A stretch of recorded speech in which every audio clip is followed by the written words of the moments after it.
Well, what is going on, everyone? Welcome back to Kitchen Table TCG. My name is Louie. I hope you're having yourself a fantastic day. Yesterday, we saw the first look at the Lord of the Rings set that everyone has been excited for or interested in since its announcement. Today, we can have some dialogue on what does this look like, what is exciting about it, and hopefully ask this question. This is a question I've been wrestling with as a store owner, and I'm sure that you're wrestling with as a customer too, of how much of this product are you going to order and open? We know the price point is higher. We've seen like Amazon has collector boxes up at $440.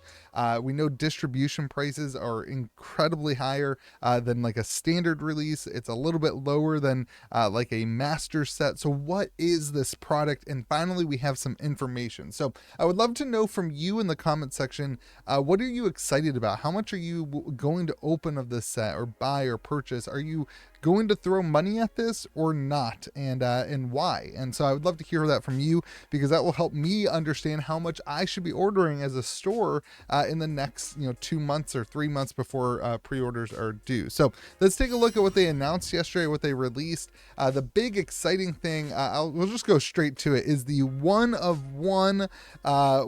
ring to rule them all. This is incredible. A one of one serialized card. That just makes this wild.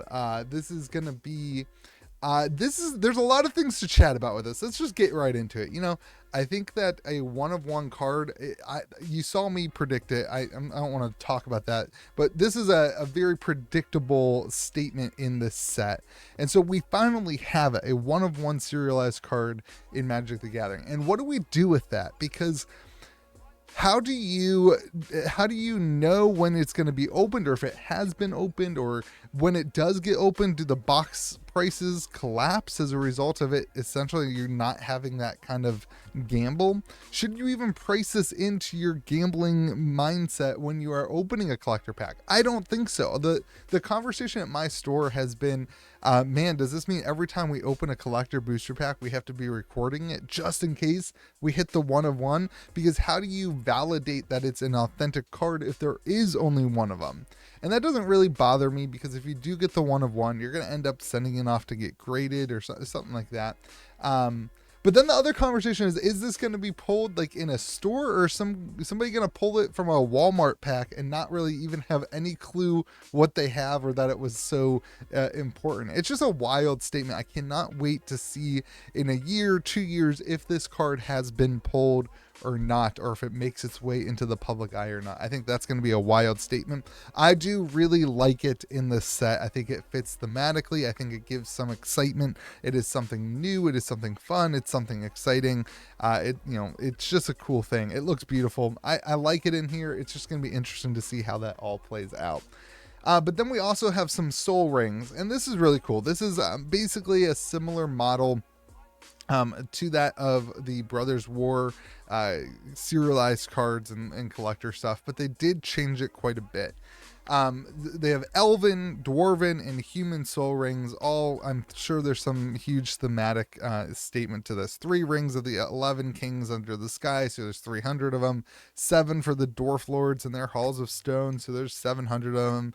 And then 9 for the mortal men doomed to die, which is the 900. So that's pretty cool. I think this is great. So there's 3,000 non-foil, non-serialized in the Elven text, and then 7,000 non-foil, non-serialized in the Dwarven text, then the 9,000 that are in, I don't know, I guess it's human. Is the text different on these things, or is it just the artwork? It's hard to tell from the shot that they got. It looks like the text is all the same on it. It's just the artwork is different. So we have serialized artwork, or reserved list, essentially reserved list artwork that's happening here, which is great. And we've talked about that. We've said that we wanted that, and the serialized cards are back. So this is good. I don't think that this is enough. If you look at Brothers War boxes are being held up, in my opinion, not by the serialized cards, but more of like the set just had some decent cards in it, some good cards in it, and then the serialized stuff adds to it. Now it's very important to note that this is a much more expensive booster box, a much more expensive collector box than Brothers War. You can pick up Brothers War for under 240 bucks, I think, under 230, I think. You will not be able to pick this up under that price point unless we have a Baldur's Gate situation where prices collapse and erode below distribution costs. Distribution costs for this product is very, very expensive for the collector booster box.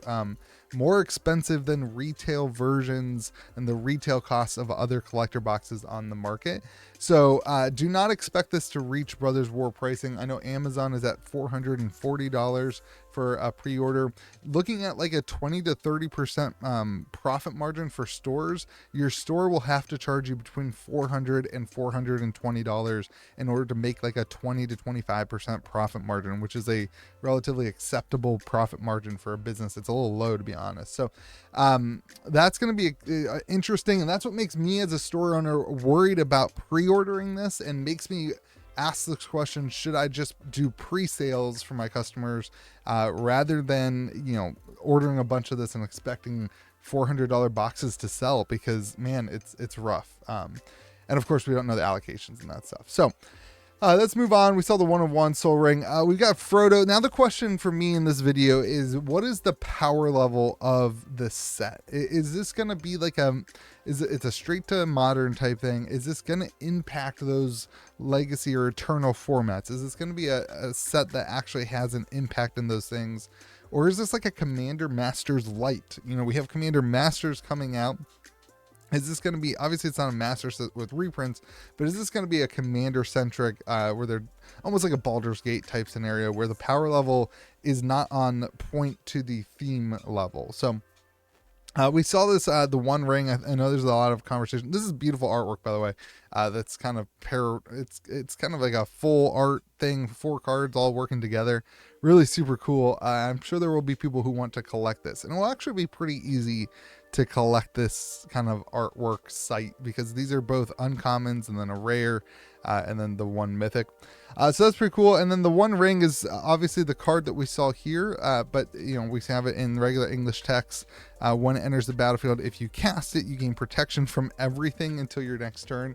So pretty cool, pretty awesome, indestructible artifact here. And at the beginning of your upkeep, you lose 1 life for each bird encounter on the One Ring, and you can tap it to put a bird encounter on it and then draw a card for each bird encounter on the One Ring. This is a great artifact. I think that we'll see a ton of commander play in all sorts of artifact centric decks. You know, if you can get the cost of this down to a 2 or a 3, it's a pretty strong ability and strong card. So I think this is great. It's not going to see play in modern though. It's not going to see play in the, you know, the one-on-one format. So that kind of begs this question again: what is this going to be a set for? But then you have box toppers apparently, in a reprint of the Great Henge, which is a phenomenal card. Again, we're focused on commander though. This card, in my knowledge, has not seen a ton of play outside of commander formats. I could be wrong on that, but this is a commander staple, which is great and which will help sell boxes. This is a card that I have picked up multiple copies of just because I want them in all my green decks. So this is a really great card that should help sell boxes, especially in some, you know, different artworks and different versions. So that's super exciting. And then we saw the first 2 of the lands. The first real mythic land is Mountain Doom. Now this card seems a little underpowered to me, to be honest. I'm no professional Magic the Gathering player, so leave me a comment if I'm just totally wrong about this, but it's a tap land. You got to pay 1 life, so it's a pain land, which is good. It's a pain land with a bonus that you can tap 3 to deal 1 damage to each opponent. This can turn on some things in commander. I think this is a good commander card. I would certainly, I don't mind throwing pain lands in my commander deck, so I would certainly run this. And the ability to tap it to deal 1 damage to everybody can trigger some abilities on your, you know, your play field. But the 7 cost sacrifice and a legendary artifact to board wipe other than 2 creatures. This is a tough thing to accomplish. You have to have a legendary artifact on the battlefield. You have to pay 7 mana, and you have to sack your land. It's just not reliable enough. I don't see this as being a super strong or super expensive card that's going to really help move boxes or make people super excited. Thematically, it's super cool, but I just don't think this is going to be one that's in every single, you know, Rakdos colored deck or every single multicolored deck. So lastly, we have the Shire. Enters the battlefield tapped unless you control a legendary creature. So again, it's a cool land. It's the artwork sweet. The thematic, you know, nature of this is cool. But creating or controlling a legendary creature is tough. So taps just for 1, you know, forest. That's great. You can pay 2 and tap it to tap an untapped creature and create a food token. So there's some cool, fun things you can do with this. You know, but it's just not, in my opinion. This is not Modern Horizons 2 type power level cards that we're seeing here. And on top of that, this is the first kind of spoilers that we've seen.